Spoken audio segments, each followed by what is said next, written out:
Well, welcome back to day one action here at the National University Sevens Championship from Bear Mountain Stadium in Langford, BC. Action here is Regina against Western. Earlier on, Regina had a tough loss to Humber, and in their first game of the day, they lost to Calgary. So they're looking for their first win today. It will be a tough test as the team they're playing, Western, are one of the favorite teams in the tournament, last year's losing finalists, and really have a breadth of stars in their makeup and have provided very strong again in this one. 36-0 in their first game, and in their last match out, not the result they were looking for, 10-10 against Calgary. A great performance from Calgary, but the Western players, and I know their coaching staff, will want to put the record straight. And unfortunately, they're looking to do it against Regina here.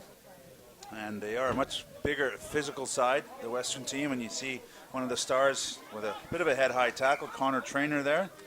And the push and shove, I think, indicative of what Western want to get done in this game. And they take the quick line out, and they're off and running.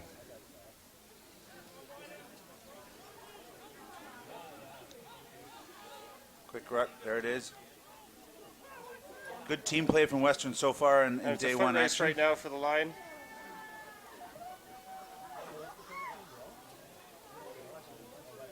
Good cover and a good steal, although the referee says it was an illegal steal by the Regina player. So another quick tap, relentless pressure. And try for, I wonder if it's Kyle Freitas. It's tough to see from this side of the field. Nice little delay pass there to set him up for the field, but not the easiest conversion from the left-hand side of the posts. And it was Seth Pearson getting it down, the big number 8. And the conversion is good, so early blood to Western, 7-0 here. I'm Gareth Reese, joined by Dave Lougheed, longtime Canadian international and Sevens exponent. And Dave, isn't it great to see all these student athletes out here going at it at the end of day one, head-to-head out here at Bear Mountain Stadium? Yeah, I know it's been a long days, and especially for teams like Regina coming, a long couple days of travel and planes. So we'll see. Western all the way out from London, Ontario, would have got in early yesterday, had maybe one run, and here they are, 3 games today, and a busy day for them. But they're up 7-0, and they've got to be looking to try and make it through into the top 4 tomorrow. Good quick line out from Regina, although number 7 it was took a heavy hit there. But good possession for them, although that pass is pretty weak and going to cost them the line out. Traynor looking for the quick line out again as he did earlier, but Western elected to compose themselves, get together and put themselves in a good attacking position. Dave, I know we talked about it earlier, but number 16 there, Connor Traynor, from this tournament last year, there's a quick line out at the front, caught Regina sleeping, and it's a clear run-in for Crow.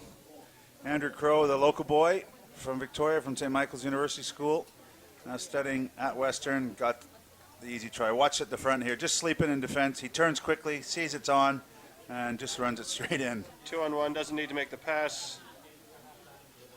Yeah, and tough time for old Williams trying there. To play Williams there. It's not the kind of position you want to be in, 2-on-1, out from your line with a big man steaming down on you, looking to score into the post. But just to finish that thought, Dave, just from this tournament last year, Connor Traynor was sort of picked out as a great leader and had an amazing tournament. Kieran Crowley, the national men's coach, included him in his plans, and as we said earlier in the broadcast, went all the way to the World Cup, where he's a star and scored twice against the eventual World Cup winners, New Zealand All Blacks. Pretty amazing feat, all pretty much starting from this tournament, and what a ride for him, and what a great kid to be doing it in a Canadian jersey. Yeah, I know, real fairy tale that way, and it just shows you that you have to be out here, and you really got to put yourself in a position to get selected. It's not going to come to you, and you've, so the players that are here, they're the ones that are getting seen by the national coaches, and they're the future of the game, both at the club and the international level. Yeah, and that was Kaplimo going on the outside, but he got tied down. He still got the ball. Oh, what a great step, but couldn't get away. Good defense from Regina. They're not giving up. They're holding their shape. A good defensive wall. They may just run out of numbers in the end, and it's Crow again. It's a good straight line of running. Yeah, and you can see there, I was speaking with Shane Thompson earlier, who's obviously watched Connor play a lot, and, just a real nice vision for the game. He's not robotic in how he plays. You can see there, he gets the ball, looks for the nice wide pass, and some very astute running, nice lines, and they're under the post for a score.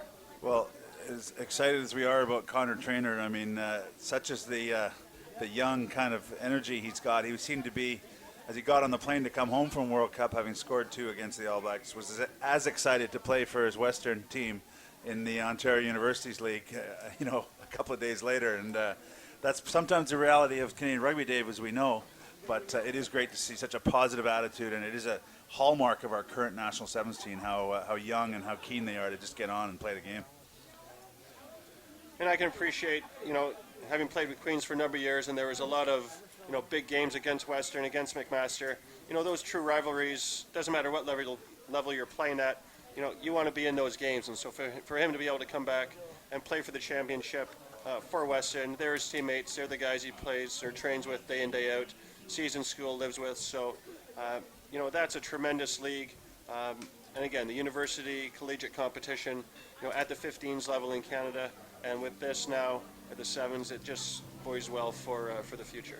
And it's a pretty special time, no matter what level you're playing at, to be a student athlete, to be playing. Well, rugby is such a great game about more than just being on the field, and to have this time with your mates is kind of what it's all about. And if some of these players emerge and get on the elite track and start training out of this beautiful center we've got here now in Langford, all the better. And maybe someone like Connor Trainer ends up at the Olympics at Rio in 2016. That's a great story. But he'll always have these moments with his fellow student athletes. And Regina right now, they're going to have to, look at this game and 19-0 on the scoreline. Not too bad. Western, certainly they know they've got some work to do if they want to be competing to, upset the UVic and UBCs of the world like they did last year when they took out UBC to go through it, lead of their pool. Yeah, and just to retreat, we had kind of the dream final. It was an invitational tournament, and we are doing a lot more work on getting playdowns to qualify for this tournament. But the teams that made the semis were McMaster against Western for an All-Eastern final, and then UVic against UBC for an All-Western semi-final. So we did get East-West in the final. It was UVic, to many people's expectations, as they do hold the bulk of the National Sevens team, and they've been on good form here today. But you're right, Western's probably got to pick it up a notch tomorrow and day 2 as we start those games. And kicking off for Regina is Brett Cronenberg, and a great story. He's really got a great pedigree in rugby. He's from South Africa. He's played at the World Trophy for South Africa at under 20 level, and I know there's some very and a nice straight arm and a great step there.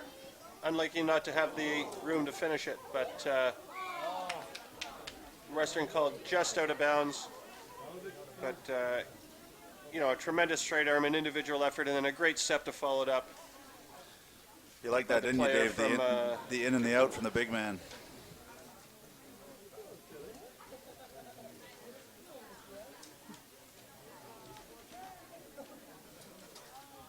So Regina to restart the ball, but looks like Western's stolen it.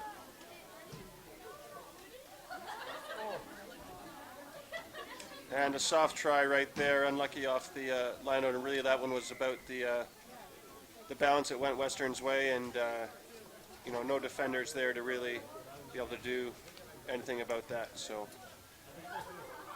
puts Western up 24-0, 1 minute into the second. Half Gareth, then you must be excited to be back, having spent a bit of time out in Vancouver, now back on the island permanently with a new role with Rugby Canada. Yeah, office just around the corner here as you're out of shot. On your right is the West Hills Arena, where the male and female elite athletes are doing all their weightlifting and eating their meals. And then to the left of your shot here are the Rugby Canada new offices for the Centre of Excellence. And it's a wonderful environment.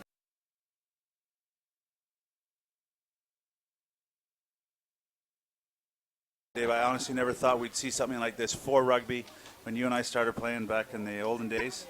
But it really is fantastic. So these athletes who do choose to take on rugby as their main sport, and many of them looking to the Olympics. I know there's 20 women out here really looking to Rio 2016 and preparing. They've got wonderful support here, and it's all within Canada too. Excellent. I mean, one thing I've heard, there's obviously with sevens in the mix a huge focus on that, and people have been wondering what is happening with the 15s and the sevens. And I think if you look at the players out here, it's not separate and distinct. The skills you need to play sevens are the same skills you need to play 15s. Many of the same athletes are going to thrive in both games. So it's not about one or the other. And I think we've got a great opportunity here, to leverage sevens as a game and its Olympic involvement with the traditional 15s culture that's built rugby and allowed it to thrive across the country for a long time. Well, there's no question, Dave. And for people who are running programs and trying to introduce new people to the game, higher scoring, a lot simpler to understand sevens. And once you get the appetite, then you can follow through, whether it's sevens, 15s, whatever you want to play. Yeah, and I don't know whether you saw that pass. Sorry, we got distracted with talking about the game of the future, but that was a tremendous pass, and unlucky again for Regina. I thought that would have set up a really nice breakout and transition game, but again, ball bounces Western's way, and they get a try just under the post. Yeah, just on the back foot there, trying to play from their own line, which is sometimes a good thing in sevens. You see the teams warming up in the dead ball area there. Next game up is, sorry Dave, I lost here, UBC and McMaster. That'll be a great one. McMaster looked in really good form. Brought on big Tyler Ardron for the second half to sort out that game. And UBC just traveling 1 2-hour ferry trip across. Spence McTavish is here as the coach, a former National Sevens team player and coach, and he'll want to get a good showing here. So that'll be a great match, UBC versus McMaster. Yeah, and Gareth, you actually played with Spence at the '87 World Cup, which was your first of 4, and he's gone on to be a tremendous, asset to rugby in Canada, building up the UBC program and coaching them pretty much from that time till now. A tremendous servant of the game. Well, and you look at all the resources that are in sevens rugby now, and we saw the results of it in Wellington and Vegas a couple of weeks ago with us winning cup. Spence McTavish was taking teams to Hong Kong and getting in semifinals of the full cup competition. So quite remarkable what he did with the resources that were available, all volunteer work. And, without many people like that, Doug Tate, who's here coaching you, Vic, same thing. You mentioned Shane Thompson, Morgan Williams. These guys have been involved and have really got the program off the ground. Rick Suggett as well. So that we're at a stage now where we are properly funded. So it's good for sevens.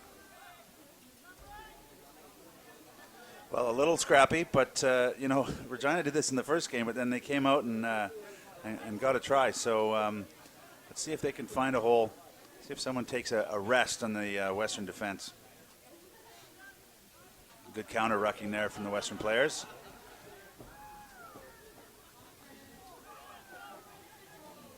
Oh, and a good burst of speed and individual play up the middle there by number 12 from Western, Tomlinson. Really sharp. Had some players outside, but just saw the gap. Just look, Rory Tomlinson. It is stolen ruck ball, so the defense is a little ragged. And look, he just pins his ears back, show and go, and gets that head bobbing through the hole and enough pace to finish it off. So good individual take from Rory Tomlinson. Absolutely, and the key part there was when he decided to go, he just went. There wasn't a hesitation, he saw it, and that's often the differentiator in the sevens game, is just to back yourself and have a go, and then know that the other players are going to come along with you. It was a big feature of the Canadian national team's play. Hassler came on, and Connor Traynor and Taylor Paris, all these young men, but they really do back themselves and they believe in themselves, and it's paying off for Gary and John and these results in the World Series. So Western in total control, 40-0, just a minute less than a minute left to play.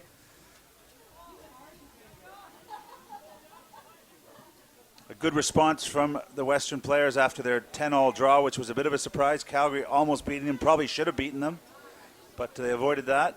And Western will go on to win this pool.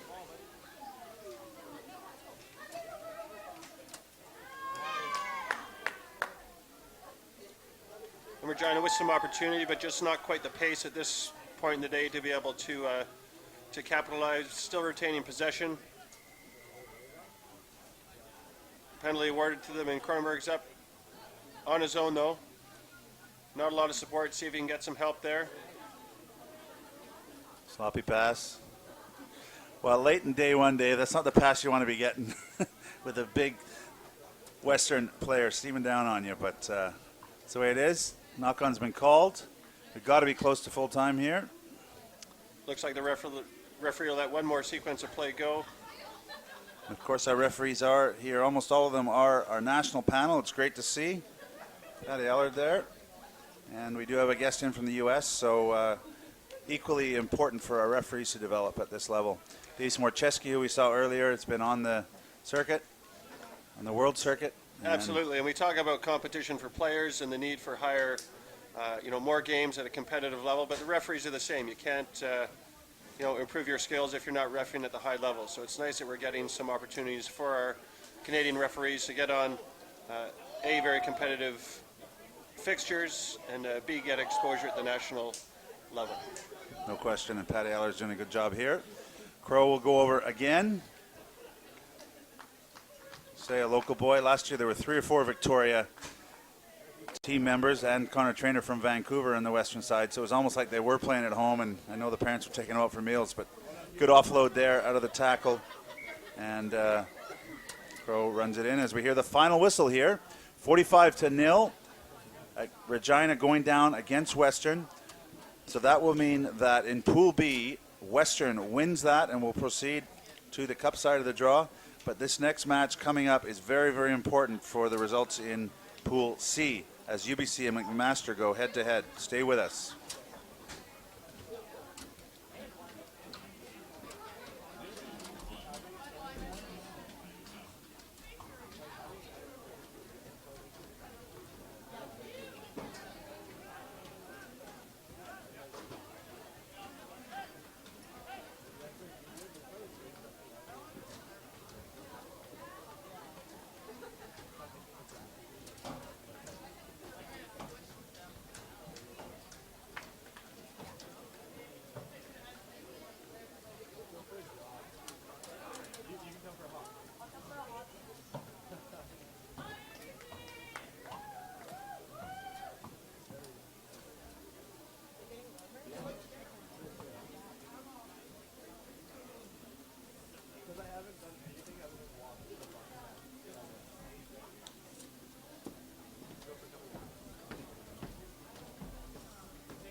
Back here to action at the National Invitational University 7.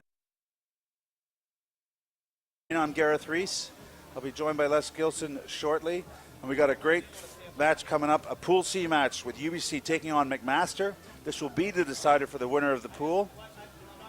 Earlier on, UBC won convincingly against Alberta 45-0, and they also took out Saskatchewan. McMaster also beat Saskatchewan well, and then hung on in the second pool to beat Alberta. So this is the top of the pool clash, McMaster and UBC. Good start from Harry Jones. Bouncing ball. Roberts cleaning up for McMaster. Both these sides losing semifinalists last year in the university competition. Good patient build up from Mac. Big Tyler Ardron on the ball there. And it's the chip ahead is the option. That's Chris Gordon. It's gathered well by UBC's sevens expert. And a slow ruck, lots of bodies in that one.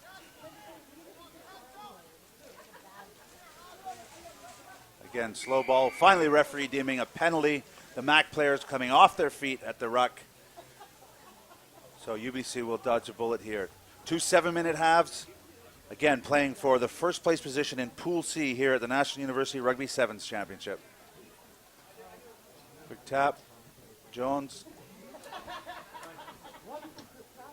Good offload, 2-on-2, but good tackling from McMaster.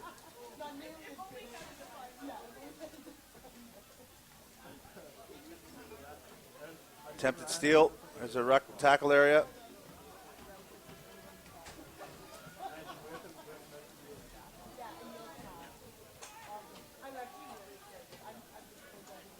Spill ball, and it will be Mac with the opportunity.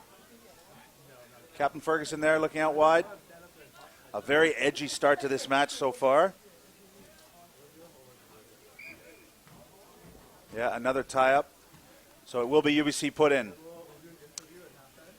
And I'm delighted to be joined by Les Gilson, who is the Senior High Performance Manager out here at the Langford facility. Former coach of Brock, so he knows the McMaster game pretty well, and coach of the Ontario Blues in the Rugby Canada national competition. So Les, we're close to home here. This is where you're working right now, facility here. We've been talking about it all day. Isn't it fantastic to be here and have the University Sevens here? Oh, it's a great opportunity. The facility is outstanding. Gives us a great opportunity for our athletes to train at. But having the University Sevens here also gives us a great opportunity to showcase our facilities for up-and-coming national players. I see Garen John walking around the place looking for some potential talent, and I think he's been pretty impressed so far. It's been great action, hasn't it? Oh, it has been. And again, from the women's side, John Tate's been out as well. Yeah. Well, UBC with a chip and chase. Harry Jones hoping for a bounce. He gets it. Another chip to the middle. Will he have the pace to beat out? Well, that's Ferguson.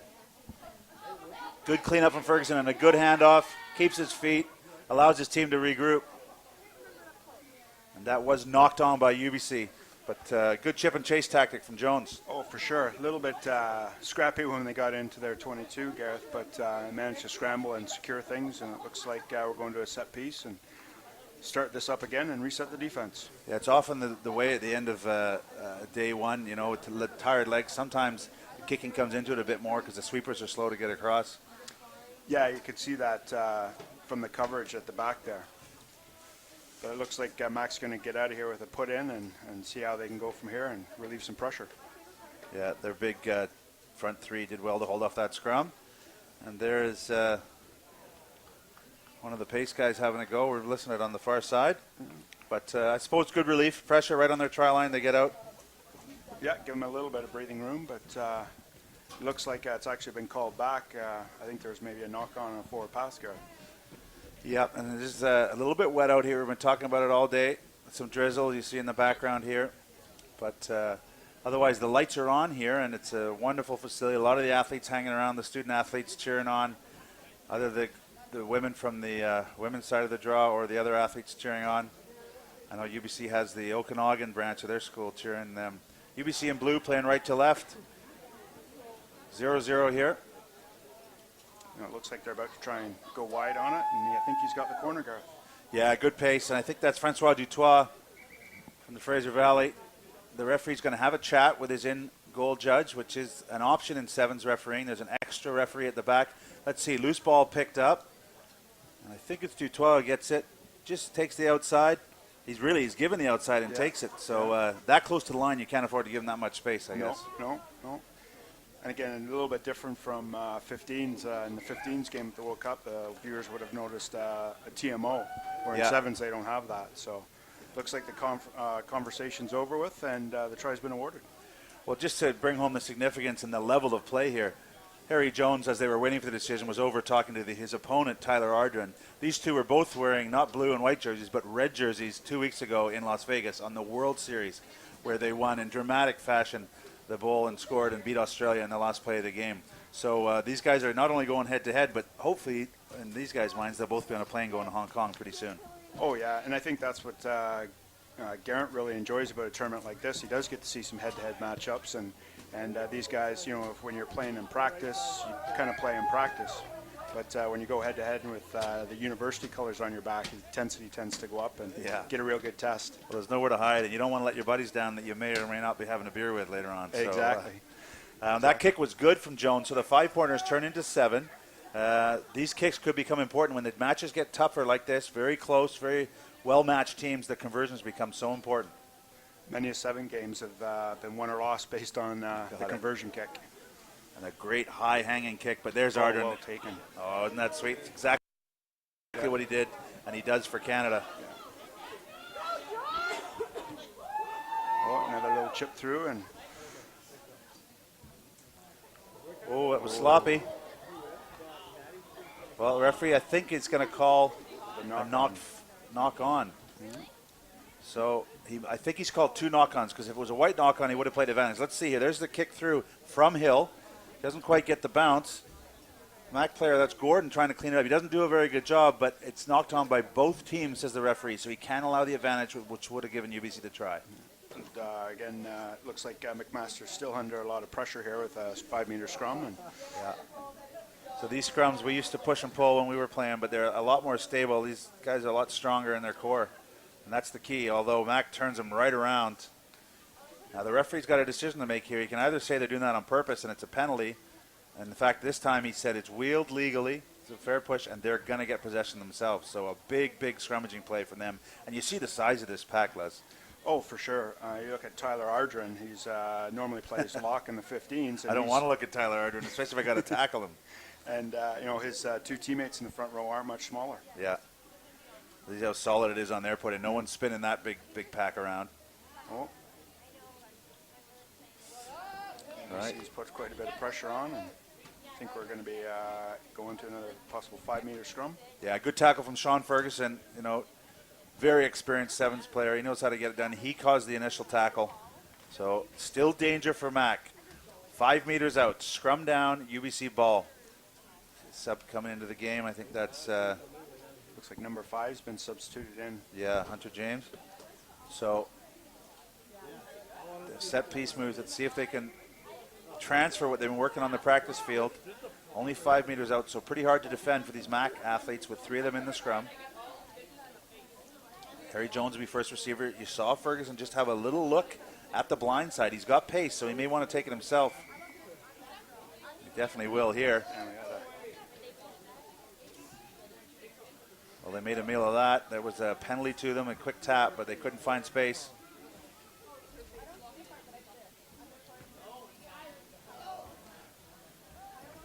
Ferguson held up as he goes for the line just a meter out. And there's the big man. The substitute comes in, drops his shoulder. Hunter James it was. Watch him come in at pace from depth. He knows what his job is. He's the big man. He drops the shoulder, rides the tackle, and gets that ball down. Horses for courses, eh? From a coaching perspective, UBC coach has just made tactically a great substitution here.